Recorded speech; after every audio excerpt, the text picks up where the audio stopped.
본문을 여러분이 이렇게 보시면, 오늘 본문을 보시면 이렇게 황폐라는 단어가 많이 나와요. 황폐한 것이 건축이 된다. 황폐한 곳이 경작이 된다. 황폐한 땅이 에덴 동산같이 된다. 계속 그렇게 써 있어요. 황량하고 무너진 성벽이 사람이 산다, 변화가 된다, 이런 차원의 말씀이 계속 써 있어요. 저와 여러분의 삶에 황량하고 황폐하고 무너진 곳이 황무지가 장미꽃이 피듯이 우리의 삶이 이렇게 열려졌으면 좋겠어요. 정말 황폐하고 쓸쓸하고 적막한 곳이 에덴 동산처럼 아름답고 정말 변화하고 사람이 많은 살아있는 도시로 이렇게 바뀌어지듯이 저와 여러분의 삶이 열려지는 그 원리가 오늘 본문에 나옵니다. 오늘 본문에 이 황폐한 곳을 회복시키는 회복의 원리가 나오는데, 그 첫째가 이렇게 돼 있어요. 오늘 본문을 보니까 회개하면, 33절 보세요. 여호와께서 이같이 말씀하셨느니라. 내가 너희를 모든 죄악에서 정결하게 하는 날에 회복된다고 되어 있어요. 맞죠? 죄를 벗어버릴 그때에 하나님이 일을 하기 시작해요. 자, 봐요. 저는 욥기를 읽을 때, 중학교 때부터 욥기를 처음 읽기 시작했는데 분하고 억울하더라고요. 솔직히 욥이 무슨 죄 졌어요? 아니, 여러분 욥기 읽어본 사람 손 들어봐. 안 읽어본 사람 손 들지 마. 아니, 근데 어떻게 안 읽어본 사람이 있을 수가 있을까? 손 들어보려니까 3분의 2밖에 안 되네. 아까 2부의 배는 더 없었어. 근데 여러분 보세요. 욥이라는 사람은 하나님이 칭찬했어요. 욥을 이렇게 말했어요. 너 욥을 봤니? 욥처럼 순전하고 정직하고 하나님을 경외하며 악에서 떠난 사람이 없다, 이렇게 칭찬했다고요. 근데 그 욥을 마귀란 놈이 난도질을 해요. 그래서 욥의 재산을 다 몰수해버려요. 집이 무너져가지고 자식이 다 깔려 죽어버려요. 아니, 또 몸의 건강을 하나님이 쳐요. 그래, 안 그래요? 완전히 몸이 썩어 들어가고 구데기가 몸에서 끓어요. 그런데 욥이 하나님을 저주한 게 아니에요. 욥이 주신 자도 여호와시오, 취하신 자도 여호와시니 여호와의 이름이 찬송을 받으실지로다. 아니, 그런 욥을 하나님 회복 안 시켜주고 친구들로 와서 계속 며칠 동안 너 숨겨놓은 죄 있지? 까닭없는 창상이 있냐? 꼬집고 그냥 막 비웃고 그래요. 그게 욥기예요. 근데 놀라운 것은요, 욥기 이제 끝장이 42장인데 42장 6절에 가서 욥이 티끌과 재에 앉아서 회개한다고, 하나님 앞에 회개하고 나니까 바로 회복이 돼버려요. 아니, 하나님이 회개하는 걸 기다리신 거야. 이걸 한번 우리가, 예수 믿는 우리가 억울해도 하나님 앞에 회개부터 해야 열려진다는 거, 이 원리를 알아야 돼요. 욥이 나중에 고백하는 건 그거예요. 달이라도 하나님 앞에는 깨끗지 못하고 별이라도 청량치 못한다. 하물며 벌레인 인생 구데기인 사람이랴. 사람은 근본이 죄인이에요. 우리가 하나님 앞에 설 수 있는 것은 회개예요. 그래서 하나님을 만나는 법이, 마음이 청결한 자는 복이 있나니 저가 하나님을 볼 것이요. 우리가 하나님으로 우리 삶을 회복시키게 하려면 청결하고 정직하면 하나님을 돌아보시다. 제가 정말 처음에 목회할 때 욥기 8장 7절 가지고 설교 무진장했어요.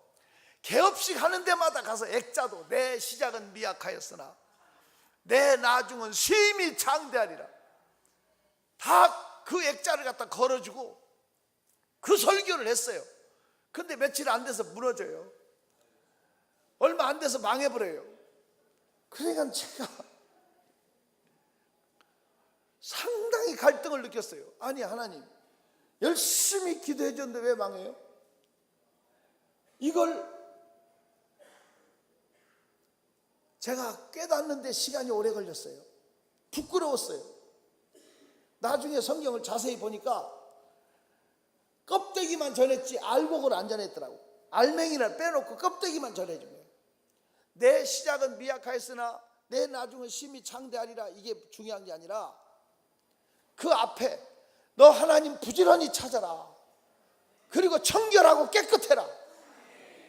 그러면 하나님이 너 도와준다. 그 사람은 시작은 미약하지만 나중은 장대한다. 아니 시작은 미미하게 시작해도 나중에는 엄청나게 커져야 되는데 용두사미격으로 처음에는 거창하게 시작해갖고 나중에는 말아먹는 사람도 많이 봤다니까.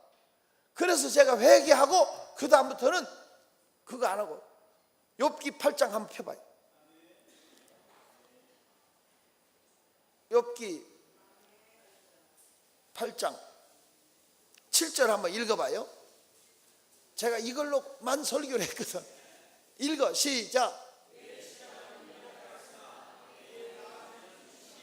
얼마나 좋은 글이에요. 내 시작은 미약하지만 나중에는 장대하게 돼요. 근데 이거 가지고 주니까 망하더라니까. 알고 보니까 5절 6절을 줘야 돼. 알맹이를 빼먹고 껍데기만 준 거예요. 5절 6절 시작.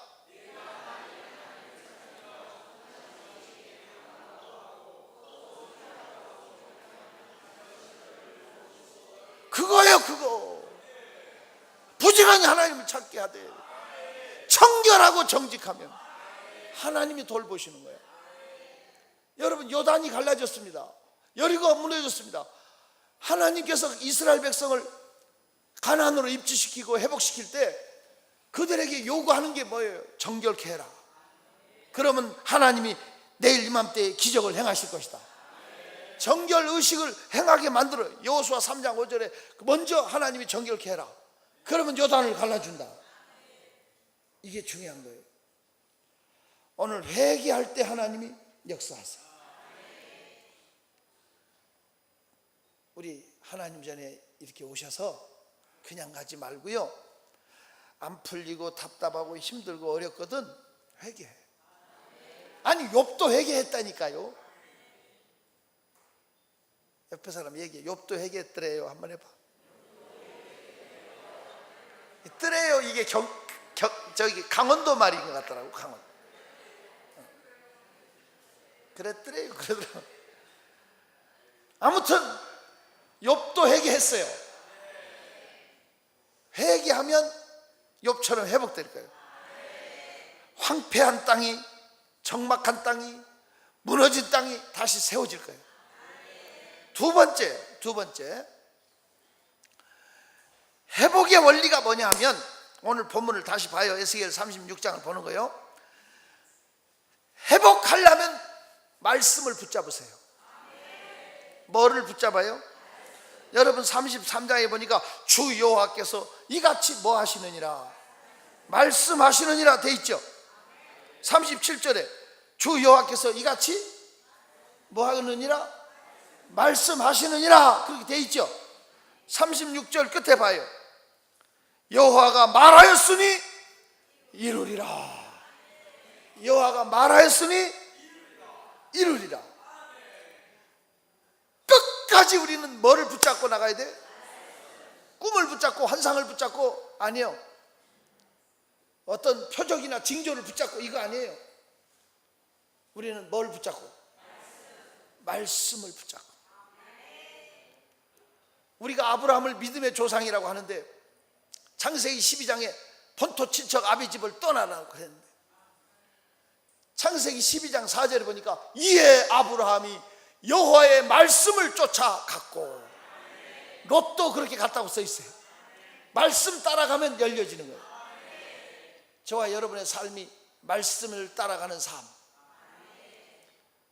신명기 28장에 축복과 저주가 써 있는데 말씀을 따라 행하면 축복, 세계 모든 민족에 뛰어나게 하는 복이요, 말씀을 거역하면 저주가, 이렇게 써 있어요.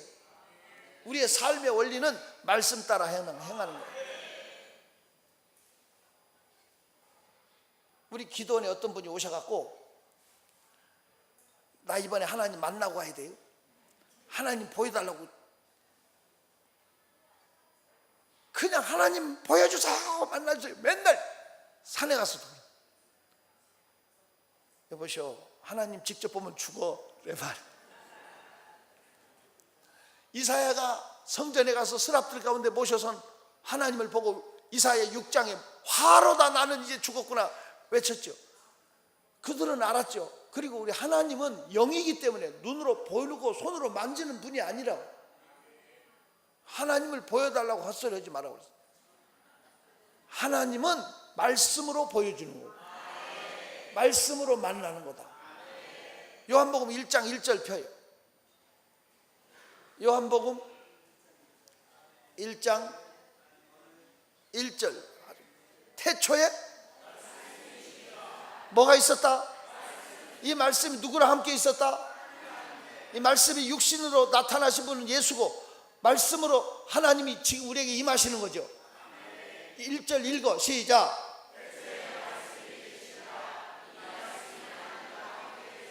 이 말씀이 곧 하나님이야, 하나님. 그러니까 하나님 보여주세요, 만나주세요 하면서 예배는 안 참석해. 예배는 안 참석하고 능력바위에 올라간다고 가고 불바위 간다고 하고 자꾸 그 사람이 그러더라고. 그래서 내가 여보시오, 진짜 하나님 만나고 싶으면 예배 참석하시오. 우리가 하나님 앞에 하나님 살려주세요, 해결해주세요, 고쳐주세요, 치료해주세요, 만나주세요, 돈 주세요 이렇게 기도를 하면 하늘에서 약보따리가 떨어지죠. 하늘에서 돈보따리가 그냥 떨어지고 빵보따리가 떨어지는 거 봤어? 절대 아닙니다. 착각하지 마세요. 하늘에서 돈보따리가 약보따리가 떨어지는 게 아니라 하나님이 말씀으로 응답을 하죠. 뭘로 응답하신다고? 시편 107편 펴요. 시편 107편 찾았으면 아멘. 찾았어요? 19절 봐요. 19절. 그 고통 때문에 부르짖는 내용이 나오죠. 읽어요. 시작. 이에 그들의 고통 때문에 여호와께 부르짖었죠. 그랬더니 그 다음 절에 20절 시작.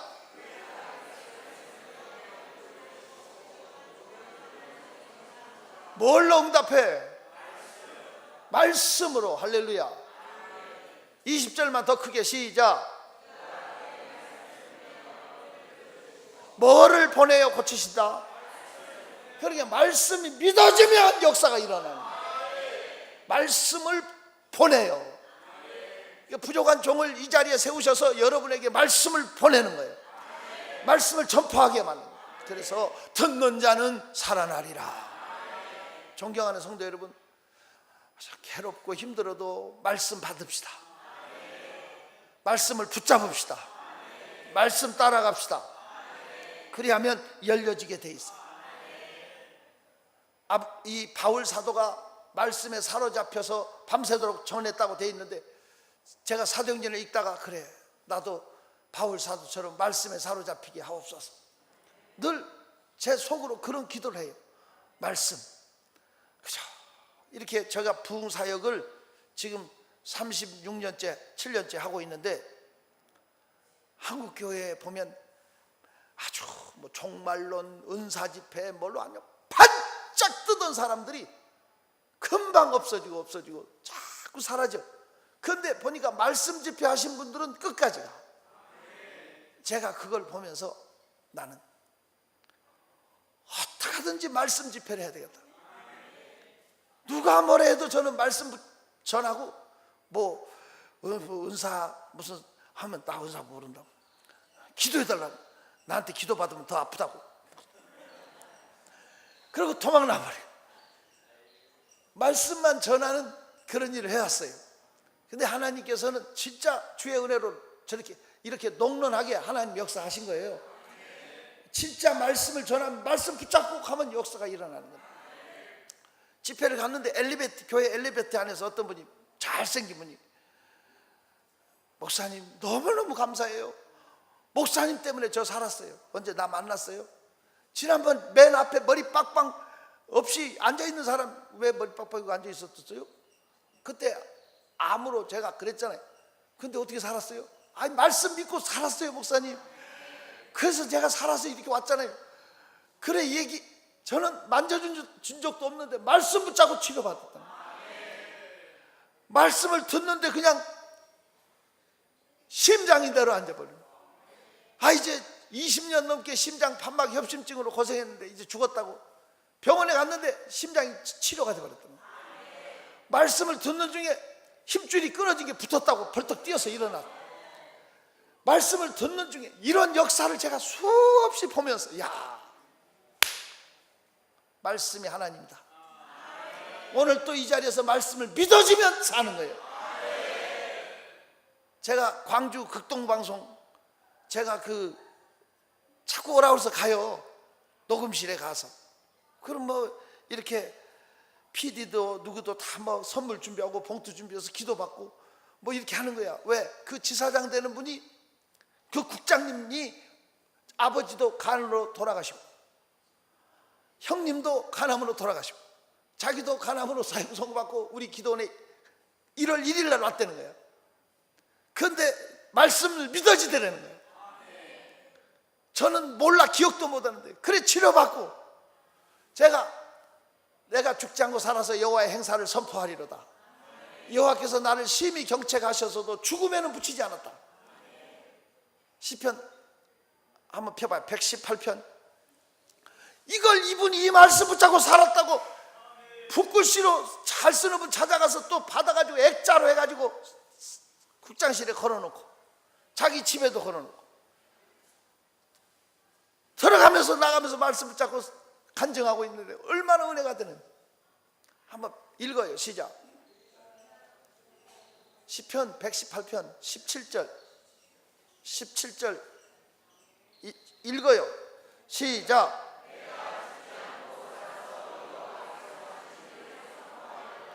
계속.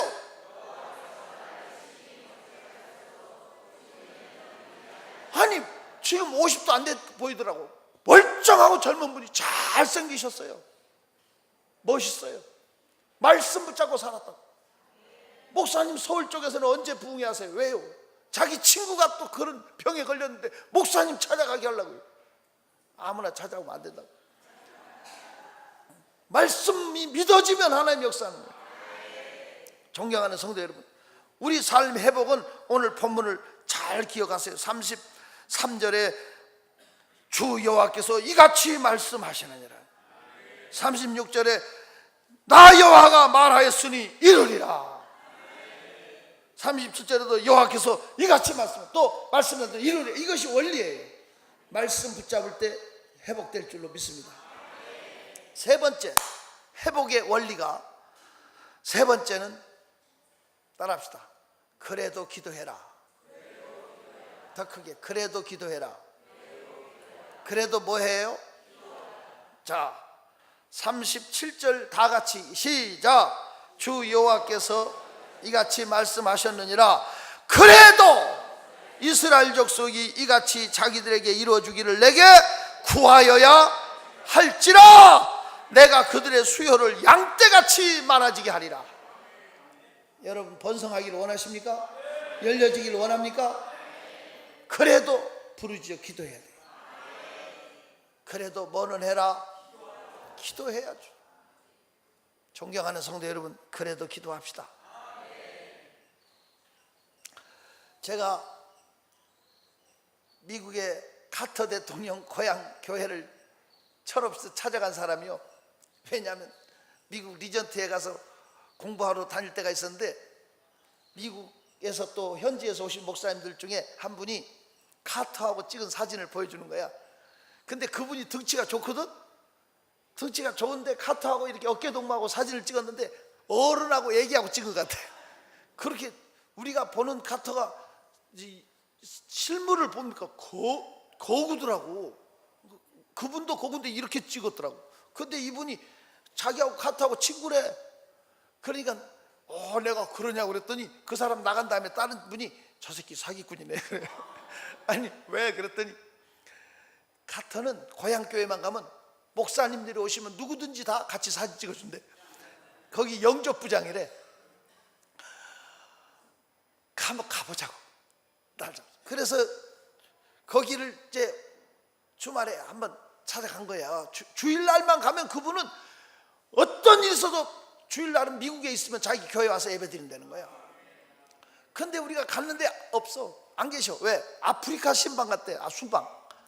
그분이 그 분쟁 지역을 이렇게 평화의 사도로 다니잖아. 그래서 못 만났어. 못 만났지만 얻은 게 있어. 가서 참 잘 갔다 생각을 해. 참 잘 갔다. 그분에 대해서 이것저것 듣고 온 거야. 참 감사해. 그분이 주지사로, 그 지역에 주지사로 있으면서 자기 어머니 권사님한테, 엄마 나 대통령 출마할 거야. 그랬더니 그 어머니가 고개 흔들어. 너는 대통령감이 아니라. 딱 거절해. 어머니 뭐 대통령이 종자가 따로 있어요? 왜 나는 대통령이 되면 안 돼요? 너 생각해봐라. 미국의 모든 대통령은 북부 사람이다. 남부 사람이 대통령 된 일은 없다. 여러분, 미국이란 나라는 굉장히 평등하다고 외치는데 내가 볼 때는 평등한 나라가 아닙니다. 절대 아닙니다. 아니에요. 미국은요, 남북전쟁을 치른 나라예요. 북쪽이 이겼어요. 북군이. 정책상 미국은 북쪽은 공업이 발달하고 남쪽은 농업이 발달했어요. 그래서 북쪽은 잘 살고 남쪽은 못 살아. 남쪽 사람은 무조건 무시하고 촌놈 취급해요. 미국 같은 나라에서. 그럼 너는 남부 사람이니까 대통령 될 수가 없다. 얼마나 미국이 차별이 심해요. 미국은 가문이, 대통령도 가문이 좋아야 돼. 부시 가문, 무슨 포드 가문, 케네디 가문, 유명한 명문 가문이 있어요. 미국이 평등이 아니라니까. 한국 사람이 아무리 가서 미국에서 출세해도 한국계 미국인, 필리핀계 미국인, 출신이 앞에 꼭 붙어. 우리 한국 사람들은 전라도 출신 누구, 경상도 출신 이렇게 안 붙잖아. 그래도 우리 한국은 괜찮은 나라예요. 사실은요, 우리가 거긴 인종차별도 말 안 해서 그렇지 지금도 심하잖아요. 그런데 너는 남부 출신이라 될 수가 없다. 두 번째는 너는 대통령 되려면 명문 가문 사람이 다 하는데 너는 땅콩 농장 농사꾼의 아들이, 너는 농부의 아들이기 때문에 될 수가 없다. 세 번째 안 될 이유는 미국의 모든 대통령은 명문 대학을 나왔어. 적어도 하버드나 에일이나 프린스턴 유명한 대학을 나와야 되는데 너는 해군사관학교 나왔어. 미국은 군부로 독재 이렇게 쿠데타 성공한 나라가 아니에요. 미국에서는 사관학교 나오면 전문학교밖에 안 쳐줘. 너는 대통령이 될 수 없다. 해군사관학교 나와서 무슨 학벌로 내놓을 수 있냐. 근데 그 어머니의 위대함이 여기 있어요.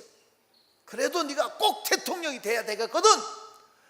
하나님을 스폰서로 만나야 된다. 하나님을 스폰서로 두려면 무릎 꿇어 기도하는 습관을 가져라. 그 어머니의 이 조언 때문에 이 카터는 어느 도시에 가서 선거 유세전을 할 때도 나가서 유세하는 시간보다 교회를 찾아가서 기도하는 시간을 더 많이 가졌어요. 유명한 사람이 유세전에 가서 떠드는 시간보다 무슨 시간? 기도하는 시간을 꼭 더 많이 가졌어요. 이분은 남부 출신 최초로 대통령이 됐을 뿐만 아니라 대통령 지나고 나서도 최장수 인기를 누리는 평화의 사도로 알려진 해결사.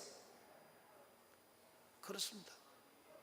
존경하는 성도 여러분, 전능하신 하나님을 스폰서로 삼으려면 옆에 사람 인사해. 그래도 기도합시다. 감리교의 유명한 감리교의 창시자죠. 유명할 정도 아니죠. 감리교의 창시자인 요한 에슬레가 이런 말을 했어요. 사람이 일하면 사람이 일할 뿐이다. 자, 봐요. 사람이 일하면 사람이 일할 뿐이다. 그러나 사람이 기도하면 하나님이 일하신다. 한번 다 같이 시작.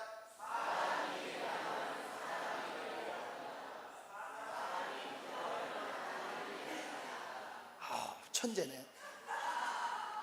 사람이 일하면 사람이 일할 뿐이다. 하나님이 일하면 아니 사람이 일하면 사람이 일할 뿐이지만 사람이 기도하면 하나님이 일하신다. 자, 옆에 사람한테 얘기해줘. 시작. 기도는 바꿔. 바로의 마음을 바꿔. 문제 해결해. 포기하지 말고 기도하세요.